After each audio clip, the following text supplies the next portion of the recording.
جب انگریز آیا اس نے ایک بات نوٹ کی کہ ہم ان کو جس بات پہ بھی لگاتے ہیں یہ آگے سے اپنے علماء کے پاس جاتے ہیں، وہ قرآن کھول کے بیٹھ جاتے ہیں، وہ قرآن میں تو یوں لکھا ہے تم اس طرح کرو، ہم مسلمان ہیں، مسلمان قرآن پہ چلتے ہیں، تم اس بات پہ یہ عقیدہ ٹھیک نہیں ہے، قرآن کے خلاف ہے، لہذا یہ بات اپنے عمل میں نہ لیتے آؤ۔ اگر کوئی بھی بات انگریزوں نے سوچا کسی بھی کام پہ عمل کرتے ہیں تو آگے سے حدیث سنا دیتے ہیں، قرآن پاک سنا دیتے ہیں۔ اس نے کہا اس کا کوئی حل کرنا چاہیے مسلمانوں کا کہ یہ تو اپنے قرآن و سنت ان کا موجود ہے اور اسی سے رہنمائی لے لیتے ہیں، علماء ان کو بتا دیتے ہیں، ان کا کوئی حل کیا جائے تاکہ یہ قرآن و سنت سے دور ہو جائے۔ ان کے پاس ایسی کتاب ہے جو قرآن کہلائے لیکن حقیقت میں قرآن نہ ہو، جو حدیث کہلائے لیکن حقیقت میں حدیث نہ ہو۔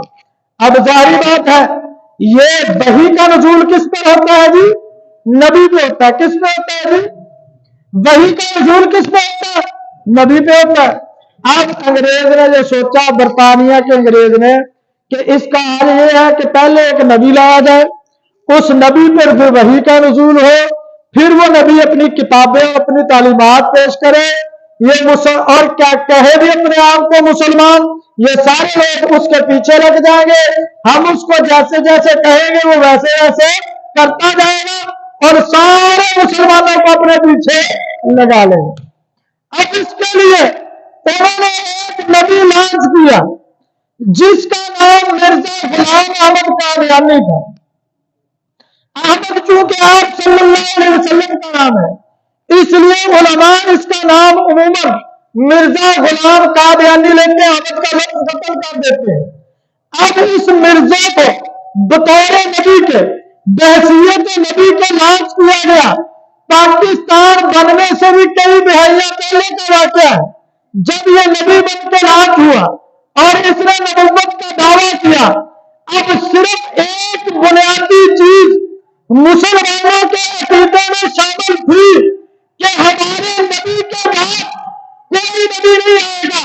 اب جب اس نے کہا کہ میں نبی ہوں، میں مسیح موعود ہوں، میں مہدی ہوں، میں ذلی نبی ہوں، میں عروجی نبی ہوں، میں فلاں قسم کا نبی ہوں، میں فلاں قسم کا نبی ہوں، تو مسلمانوں نے جب قرآن کو دیکھا، احادیث کو دیکھا تو بات واضح ہو گئی کہ ہمارے نبی کے بعد تو کوئی نبی ہے ہی نہیں ہے۔ جو نبی تو ہے، نبی ہونے کا دعویٰ کرے تو اللہ کے پیغمبر نے کہا میرے بعد 30 جھوٹے کذاب دجال آئیں گے، ہر ایک یہ دعویٰ کرے گا کہ میں نبی ہوں، خبردار ان میں سے کوئی بھی نبی نہیں ہوگا۔ اب علماء جو کہتے ہیں کہ عقیدہ ختم نبوت اگر محفوظ ہے تو اسلام محفوظ ہے، اگر عقیدہ ختم نبوت محفوظ نہیں تو اسلام محفوظ نہیں۔ اسی لیے صحابہ نے بھی اتنی قربانی دی اور اسی لیے ہر دور میں اس سے پیارا بھی دیا گیا، قربانی بھی دی گئی۔ اب انگریز کا مقصد یہ تھا کہ ہمارا خود ساختہ نبی ہوگا، لوگ اس کو نبی مانیں گے، ہم جو اس کو کہیں گے وہ کرتا چلا جائے گا، لوگ اس کے پیچھے پیچھے سارا کچھ کرتا چلے جائیں گے، مسلمانوں کو پتہ ہی نہیں چلے گا، وہ خود کو مسلمان بھی کہیں گے اور عقیدہ اسلام سے بھی جاتے رہیں گے، قرآن سے بھی محروم ہو جائیں گے، سنت سے بھی محروم ہو جائیں گے، اسلامی تعلیمات سے بھی دور ہو جائیں گے، خود کو مسلمان بھی کہتے رہیں گے۔ اب جب عقیدہ ختم نبوت سامنے آیا، علماء نے اہل ایمان کو بتایا مسلمانوں جو نبوت کا دعویٰ کرے وہ سچا نہیں وہ جھوٹا ہے، وہ سچا نہیں وہ جھوٹا۔ عقیدہ ختم نبوت نے پورے اسلام کو تحفظ دیا یا نہیں دیا؟ مرزا غلام احمد قادیانی نے کہا مجھ پہ وہی نازل ہوتی ہے، مسلمانوں نے کہا ہم تجھے مسلمان نہیں مانتے، تو اپنے آپ نبی دے جناب علی وحی سنان دے چکرانے وچ اسی تو مسلمان نے بننے دے پیار۔ اس نے نبی نے کہا جو میرے ماننے والے ہیں وہ صحابی ہیں۔ مسلمانوں نے کہا لعنتی ہم تجھے تیرا ایمان تسلیم نہیں کرتے، تو کہتا ہے کہ یہ صحابی ہے، ہم انہیں مومن ماننے کے لیے تیار نہیں ہے۔ اس نے کہا نعوذ باللہ جو میری بیویاں ہیں وہ ازواج مطہرات ہیں، انہوں نے کہا ہم ان کو حلالی ماننے کے لیے تیار نہیں، تم کہتے ہو کہ یہ ازواج مطہرات ہیں، ہم تو ان کو مسلمان یا مومن ماننے کے لیے تیار نہیں ہے۔ وجہ کیا؟ کیوں نہیں مانتے؟ اس لیے نہیں مانتے کہ تو ختم نبوت کا انکاری ہے، ہمارے نبی کے بعد کوئی نبی نہیں ہے، جو ختم نبوت کا انکاری ہے وہ مسلمان نہیں ہے، وہ کذاب اور دجال ہے۔ اب پاکستان بن گیا، پاکستان بننے کے بعد یہ فتنہ پاکستان میں بھی ساتھ ساتھ آ گیا۔ مسلمان انڈیا جو کچھ لے کے آئے سکے نا وہ سارا کچھ انڈیا چ نال لے آئے، جب سامان نہیں انہیں انڈیا چ لے کے آئے، سونا چاندی یا پیسے انڈیا چ انہیں نہیں لے کے آئے، نیارے نہیں اپنے سنبھال کے انڈیا چ لے کے آ سکے، لیکن رسماں جہاں ساریا کھڑا لے ہندو بدعات ضرور ساتھ لے کے ان کو چھوڑا نہیں، رسومات کو ضرور ساتھ لے کے ان کو چھوڑا نہیں۔ پاکستان بنایا تھا اسلام کو چلانے کے لیے، اور نتیجہ کیا نکلا؟ الٹا پاکستان میں اسلام کو کیا لانا تھا؟ اپنی زندگیوں سے اسلام کو نکال دیا۔ خیر میں جو بات عرض کر رہا تھا کہ اب یہ فتنہ پاکستان میں بھی آ گیا، اور یہ اپنے آپ کو دوسرے مسلمانوں کے عقائد خراب کرنے کے لیے اپنے آپ کو مسلمان کہتے ہیں، مختلف عہدوں پہ بیٹھ گئے، مختلف سرکاری عہدوں میں، مختلف جماعتوں میں گھس گئے اور اپنے آپ کو ظاہر نہیں کیا۔ اب آئے دن کوئی نہ کوئی پھٹا ہوتا، کوئی نہ کوئی لڑائی ہوتی، کوئی نہ کوئی جھگڑا ہوتا، یہ تبلیغ کرتے، یہ اپنی مسجد بناتے، تو مسلمان کہتے کہ مسجد تو مسلمانوں کی ہوتی ہے، تم ختم نبوت کے انکاری اور چور ڈاکو ہو، تم مسلمان نہیں ہو، ہم تمہیں اس مسجد نہیں بنانے دیں گے۔ لڑائی ہوتی نتیجے میں، اور چونکہ سرکاری عہدوں پر ان کے لوگ بیٹھے ہوتے تھے وہ الٹا مسلمانوں کو سبب کرتے اور قانونی شکنجے میں لے کے آتے۔ اب یہ سلسلہ چلتے چلتے مختلف قسم کے معاملات کو سامنے رکھنے کے بعد علماء نے تحریک چلائی، اس تحریک نے زور پکڑا، عوام الناس نے ساتھ دیا، اور نتیجے کے طور پر یہ قانون بنا کہ جو قادیانی ہے، مرزائی ہے، چونکہ یہ مسلمان نہیں، ختم نبوت کا انکاری ہے، لہذا یہ مسجد نہیں بنا سکتے، یہ قرآن پاک نہ پڑھ سکتے ہیں، نہ پڑھا سکتے ہیں، نہ چھپوا سکتے ہیں، نہ یہ کتابیں چھپوا سکتے ہیں، نہ یہ قرآنی آیات استعمال کر سکتے، اپنی گفتگو میں پڑھ سکتے، یا اپنے عبادت خانوں میں لکھ سکتے، نہ یہ احادیث کے حوالے دے سکتے ہیں، ان کو بیان کر سکتے ہیں، نہ پاکستان میں یہ تبلیغ کر سکتے ہیں۔ اس لیے کہ جو چور ہوتا ہے اس کو کسی قسم کی اجازت نہیں ہوتی۔ یہاں مسئلہ کس بات پہ اڑا ہوا ہے؟ اسی وقت سے یہ زور لگایا جا رہا تھا جب سے یہ قانون بنایا، وہ بھی قادیانی ٹھیک ہے، انہوں نے ایک مذہب ہے، اچھا جی مذہب ہے تو پھر کی کریے، پھر تسی یہ کرو جدہ ہندوؤں کو اجازت دیتی ہے، ہندوؤں کو بٹھا کے ہندو اپنا مذہب سکھا سکتے تے تعلیمات دے سکتے، عیسائی اپنے سکولوں میں عیسائیت پڑھا سکتے ہیں، سکھ اپنے مذہب اپنے عبادت خانے میں اپنے لوگوں سکھا مذہب دس سکتے ہیں، تے قادیانیوں کو اجازت دو وہ اپنا مذہب لوگوں دس لیا کرن۔ وہ سارے کچھ سیاڑے بندے ہوتے نا خیر خواہ بلا وجہ دے، وہ بھی یہ ہرے گالی گل ہے۔